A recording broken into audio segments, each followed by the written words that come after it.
Hey, Sammy here. I'm not your typical job counselor. I work remote and I travel the world as I kickstart careers. This is raw, real, and on the road. Hi, I'm Sami Gardner, and this is the Career Kickstart Show.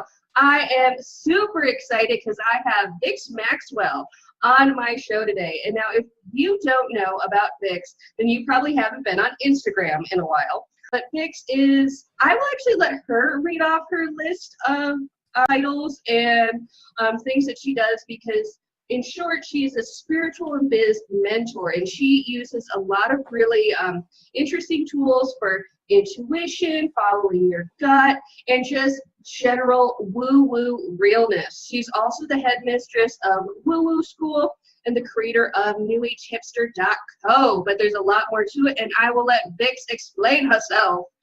Hi. Hi, Sami. Thanks for having me. This is very cool, very exciting. Thank you for being had. It's really great to have you on the show. I've actually seen you not on Instagram, but on Pinterest when I was looking for spreads. And then I don't know sometimes how I find people, but somehow I found you, and it ended up with me binging on your tarot spreads. But please tell us all about you. Okay. So this is such a hard question to answer because, like we were just saying before we started the call, I do so many different things. But I feel like they all come under the umbrella of being a spiritual mentor, which means that I kind of feel like my job is to help people to not just to do a reading for you where I turn over the cards and tell you, like, okay, these are your options, this is what's going on, here's your messages from your guides and your angels. But I really feel like my job is to help people to be able to get those messages for themselves. So I do that on one-to-one sessions. I do that through teaching and through my membership site as well. But that's kind of the umbrella of my thing. And underneath that comes things like tarot, angel cards, doing past life work, dipping into the Akashic records, doing a bit of Reiki, writing novels, all sorts of different things. But that's kind of like the umbrella of what I do and what I'm about. I love it. You are, I would say, literally like a Renaissance person, because you no, seriously, you remind me of, like, I forget his name, but like, and this is a legit historical fact. I say this as a history major, but like Queen Elizabeth and like her father, Henry VIII, like they literally, and kings during the Renaissance had people like you who would be like their spiritual guides, and they would like draw up their charts and everything. They would teach, they would be part of like science, they would do the, the more woo-woo stuff as we would think about it, and, all sorts of different artistic and, just intellectual pursuits. And it seems like you're kind of doing that, except you have an Instagram as opposed to, I guess, like a tower somewhere waiting for Queen Elizabeth to tell you to get the hell down here. I love it. Could you tell us how, like, because you have such an interesting career. And for people who are listening, keep in mind, for me, a career is your life's work. It's not like a single job you had or a single industry. But you have done a lot to just almost feel a multi-passionate, cornucopia of just crap you're doing. So could you just let us know how you've like been able to like build this baller business life, that it seems pretty enriching? Yeah, it's so interesting that you say that, and it actually makes me feel so excited to kind of feel like to be talked about in that way, because for so long I felt like, you've got to be one thing, right? Like, what are you going to be when you grow up? Or you've got to pick a job and that's it. And, you can change your job at another point down the line, but like, there's not a lot of conversations where we're like, oh, well, actually you're allowed to be a singer and a writer and a tarot reader and do all these other things at the same time. So it's really, I kind of actually feel like I'm just starting to own that about myself, which is really cool. So before I did this work, I was a teacher. And I taught special needs, and I also taught English and drama in high schools. And before I did that, I went to music theatre school where I did singing and dancing and acting all day, every day. And before I did that, I had lots of other jobs. Like I worked in bars, I was a backpacker, I did lots of backpacking jobs and traveled around the world. So it has taken me a really long time to kind of get to where I am now. But I also kind of feel like I bring everything that I've ever done into what I'm doing now, which I think we all do with whatever career we have at the time. The visual that I'm like imagining is like one of those old, like, you know, velvet traveling bags that they used to have. And like along the way, you're just throwing things like, oh, here's like customer service and dealing with drunk people in bars. Oh, this is how you work at a hostel. Oh, here's how I fuzzy and I do jazz hands. You know, like you put every little scale and you're just dragging it along with you. That's what it sounds like. Yeah, that's what it feels. That's what it feels like too. Yeah. Some days more than others. I love that because it means that you can bring a lot to the table. I'm a big fan, and anybody who's listening knows that I'm a big fan of pivoting and just collecting skills because you never know what can happen and what skill sets will just, you know, turn out to be so valuable later. So for you, you have it to where you have a number of titles like Holy Fire Reiki Master. You know, you've done angel card readings. What sort of like training have you, like beyond, you know, traveling the world and doing epic things with special needs children, what sort of training have you had to do the spiritual and biz mentoring? Yeah, that's a great question because I think this is something that people who kind of want to transition into doing this kind of work full-time or even part-time or just learning more about it, people are always kind of searching for like the way in and like the course that's going to like teach you everything that you need to know. I remember I got an email from somebody, it's probably about a year ago now.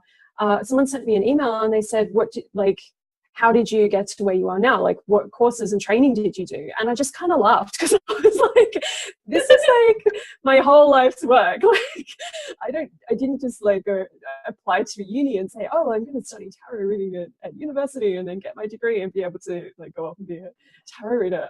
It doesn't really work like that. So no Hogwarts, even though you're right outside of London, the owl never came.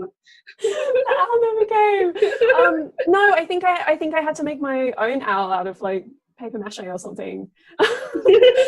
It was, I spent a lot of time just doing my own study and reading the books that I felt guided to read, watching a lot of videos, just practicing on my own, you know, just sitting down with the deck and just playing with it for hours and just seeing what came up. But having said that, there are some great courses out there. There's my courses, which is part of the reason that I started woo-woo school, because it took me so long to kind of get to this point where I felt really confident in my spiritual path. And with all the information that's out there and all of the different paths you can go down for, you know, you could study to be a druid, or you could like join a coven, or, you know, you could do all of these different things. But I kind of felt like it would be great if there was just kind of like a starting place. Like, okay, so you want to connect with your own energy. You want to be able to hear your intuition and maybe hear and meet your spirit guides and your angels. So I created like a 6-week course on how to do that.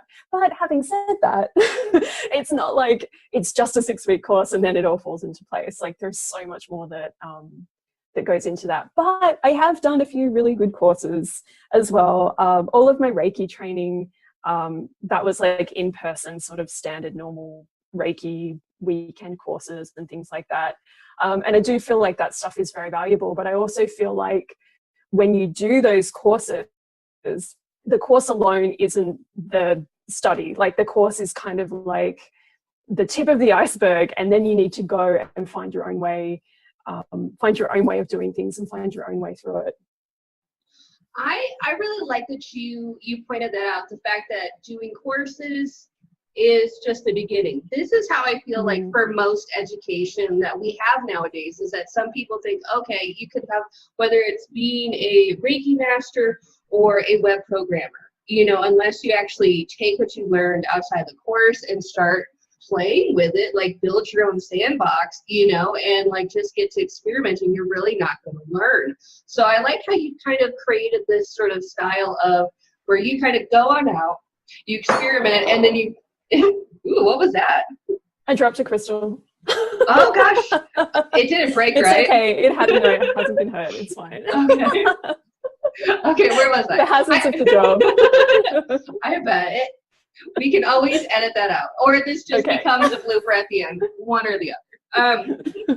But yeah, I like how you've taken a lot of these different concepts and really brought it together. So I know for me, when I have, done study on different sort of like astrology, intuition, esoteric topics and everything, there is so much out there. So it's really cool that you can kind of like go out, explain in your courses, and kind of like provide a ground for people to kind of, take their teaching another level, because you do have a group. Now, one thing, just to switch gears a little bit, I will point out to people who haven't been to newagehipster.co, is that you have a really good presence. Your website's on point. You got the workbooks, you got the ebooks, you got the Instagram.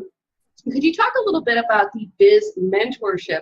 Because as somebody who does do freelancing and business stuff, like, I can say that you have game in this area. So you can talk about, how did that kind of happen? How did the biz coaching happen? Yeah, it kind of happened by accident, to be honest. When I started my business quite a few years ago now, I started my blog first because I really felt called to just share my own journey and my own learning and what I was discovering about the tarot. And I just felt like I wanted to blog about it as part of my process and part of my own learning, as well as sharing. So I started off doing that, and then I felt like I started to get a lot more confident with the tarot, and I thought, okay, maybe I could do a few readings on the side. Like, maybe that is something that I could do.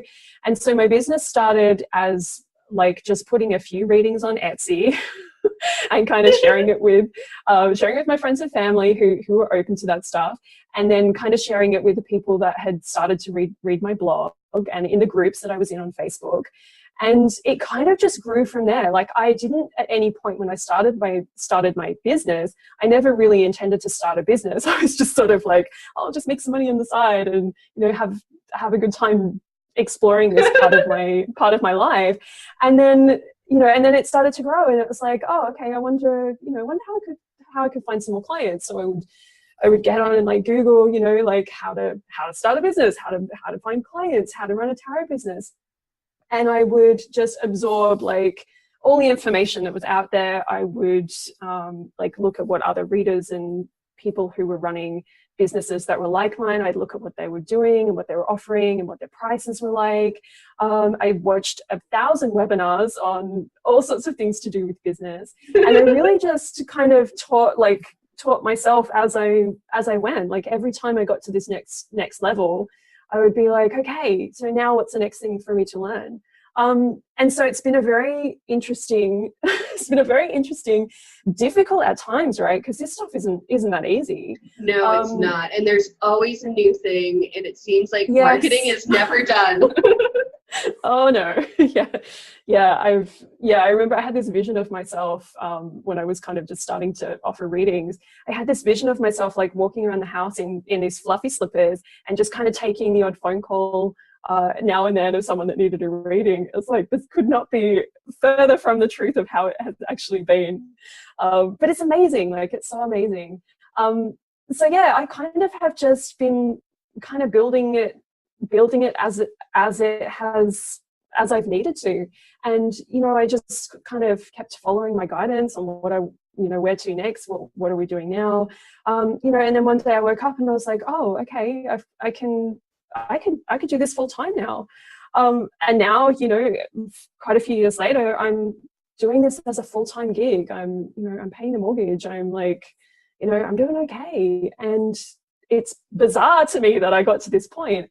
But I also just feel really inspired to help other people with their businesses, because this was never something that I thought I could do. And so it's really exciting to me to think that there are other people out there who probably maybe never even thought about running a business, whether it's spiritual business or something completely different, who could actually be sitting on some real potential and a real possibility of doing it, running their own business and doing it for themselves. What I like about what you're doing is the fact that you're really honest about the fact that it's a journey that you are taking, and you're taking people with you, and you're really candid about that. I've noticed as someone who has also seemingly watched a million webinars, that a lot of people act like they kind of like pop from the earth or something, like Gary Vee, and they're like, I was just born this way, man. And like, it took them like 3 months of crushing it, and now they're like hopping out of a helicopter or something, trying to be like, come on, man, where's your millionaire mindset? So I like how you're very candid about like, this shit can take years. I have a question though. One thing I've noticed, because I do have some of my friends who are in sort of the woo space. Do you find that it's difficult for spiritual entrepreneurs to really, get into the sort of business mindset, or do you find that like it's not as hard? Because sometimes I'm not quite sure. Sometimes when I'm lurking in those groups, it seems like there's almost some conflict in selling what they're doing. Yeah, yes, definitely. It's really hard. There's so many people who kind of identify as being light workers, or whatever term kind of resonates. But there's a lot of people that have this real desire to be of service in some way and to help others.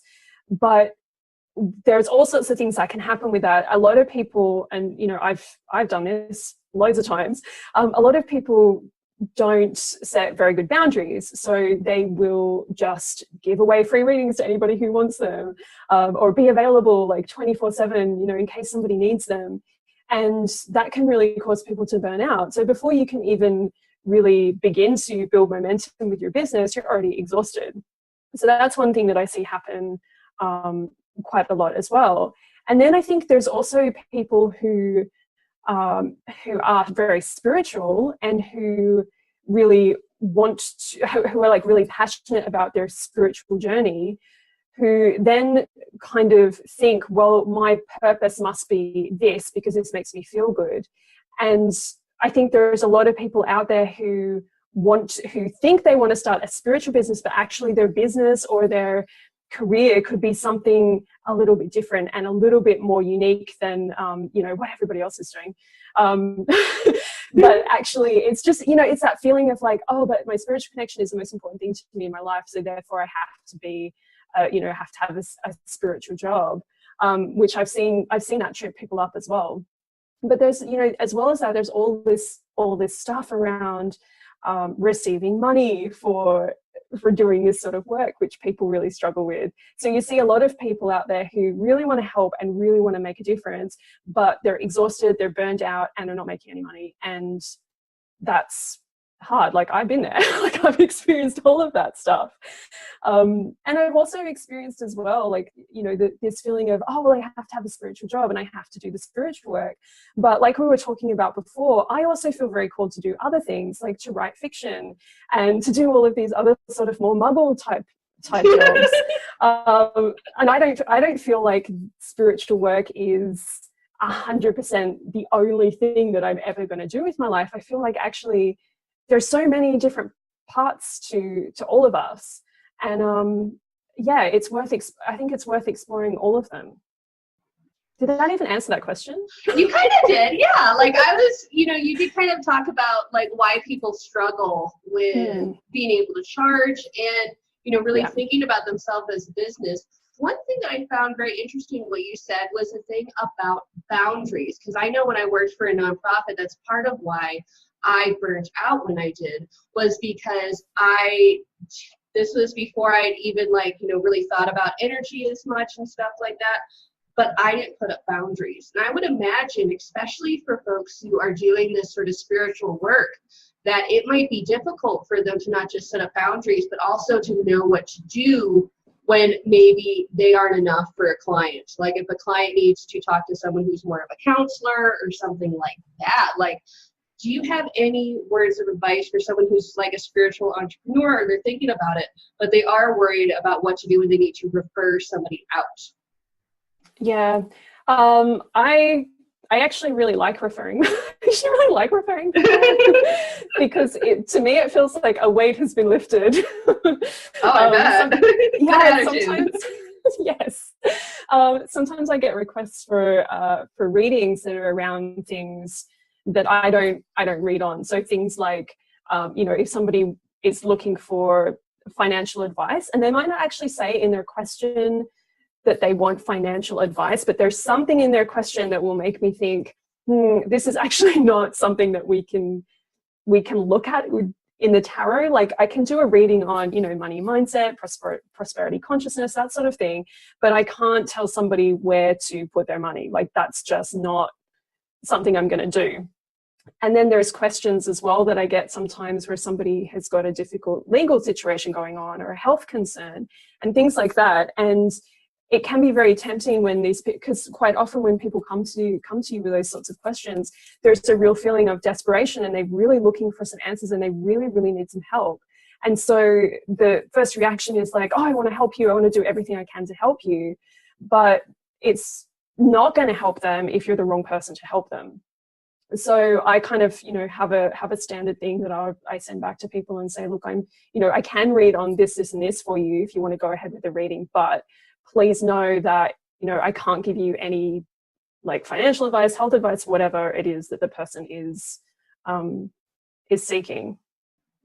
Yeah, I bet that's probably something where it's good that you already have that template, because I know for me, like when I have seen those groups where someone's like, oh, get a free reading, and like some of the questions are like involved, and I want to be like, honey, you don't need a tarot reader, you need a private investigator. Yes. She can't find your estranged father. Like, they're cards, honey, they're cards. So it's good that you have a referral system. Now, just to switch gears before we end the interview, I would love to know, what is like the biggest lesson that you have learned in your career? There has been many. There has been many. I think the biggest lesson for me that I have learned, and a lesson that I'm still learning every day, is to really focus on doing my own thing and just focus on being who I need to be, and to focus on the work that I feel like I need to do. I feel like with social media and everything crazy, the way the world is right now, it can be so easy to get caught up in comparing yourself with what everybody else is doing. You just go onto Instagram and you look at like tarot reader hashtags, and there's so many people out there who are doing this work, which is really, really exciting and really amazing, because we're all needed. But you can start to tie yourself up in knots and convince yourself, oh, I should be charging less, I should be charging more, I should have that many followers, I should be using that deck, like all of those things. And for me, like, one of my big lessons is really about just stepping away from that and just going, okay, but who is Vix, and what is my job, and what do I need to bring? And it's just been, I think it's going to be a lifelong lesson, this one. But yeah, really just like coming back to the self and just really focusing on my own thing and my own path, and doing what I feel like is the thing I'm supposed to be doing without letting everything else influence me too much. Yes, I love that. Sometimes you got to stay in your own lane. And just to bring it back to BoJack Horseman, because we both, before we got on the call, we both discovered that we love BoJack, is that like sometimes you got to be like a horse, put on your blinders, and just not notice what everyone else is doing. Because I know, as somebody who does the digital nomad thing, like, I don't have like a six-pack, and I'm not going to do like some sort of crazy upside down like pitch and pose on the beach, and that seems to be like all you see from female travelers is like looking like really majestic and sexy on a beach somewhere. And like, no, I'm a ginger. When I'm on the beach, I'm covered up. I have an umbrella. I hear you. I don't look majestic and sexy on a beach. I look like someone who's in the wrong climate. So sometimes you have to like push those away. So I think that's so valuable for people to hear and to listen to, is that they got to listen to that little voice inside them and ignore all those hashtags. So thank you so much, Vix, for being on my show. Before we go, I want to make sure that everyone who's listening can know where to find you. I've already dropped your URL a bunch of times, but if you want to let them know what's the best places to connect with you, if you have anything upcoming, a new cohort for woo-woo school or anything like that, let us know. Okay, well, the best place to find me is on my website, which is newagehipster.co. You can also find it just by Googling New Age Hipster.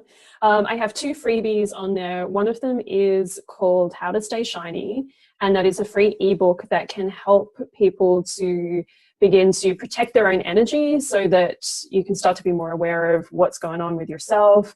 Again, we're talking about boundaries. It can help you to kind of set those boundaries and really start to work with your own energy in a more magical way. And there's also a freebie on there that is 5 of my favorite tarot spreads that I use pretty much all the time. So you can find those if you just go to newagehipster.co, and there's a little tab at the top that says freebies. And if you just click on that, you'll find the freebies there. And if you want to find me on social media, I'm on Instagram the most, and over there I'm a New Age Hipster 333. And I don't have any live courses running at the moment, but you can take self-study. Again, just head to the website and click on school, and that'll take you to all of the info there. And the other offering that I have, I feel like I'm offering so much. The other offering that I have that I'm really, really excited about is The Circle, which is my monthly membership. And every month we focus on a different topic, and I give you guys loads of awesome content. And there's like a really safe, supportive Facebook group as well, where we hang out and share all of our experiences for the month. And that is called The Circle. And again, you can find that just by heading to newagehipster.co. Love it. Thank you, Vix. And also, I want to share for the folks who haven't been to your website and seen your About page, you've written a YA time travel saga. And I freaking love time travel. That is like my favorite shit, dude. So I know that has nothing to do with New Age Hipster, but like, let's all of us, me, the listeners, let's all keep our eyes peeled on Amazon, because there is a YA time travel saga written by you, Vic. Vix, I know you might not tell us your pseudonym, but if you did, you could. I'm going to be self-publishing that, actually, hopefully in the next month or so. I've kind of been through this whole process of like trying to find an agent and do it the traditional way, and I'm kind of just at the point now where I just want to get it out into the universe. So it's coming soon. Yay! Well, okay. I will, after we're done recording, I'll let you know like the best person to talk to about book marketing. I'm excited. I love self-publishing. And now, before I like just keep fangirling on you, we got to have this close, or I was going to lose all of my professional edge. But thank you so much, Vix, for coming onto my show. I really appreciate it. Thank you so much. And thank you all for listening. I'm Sami Gardner, and this is the Career Kickstart Show. Find something cool at cool.careerkickstartacademy.com.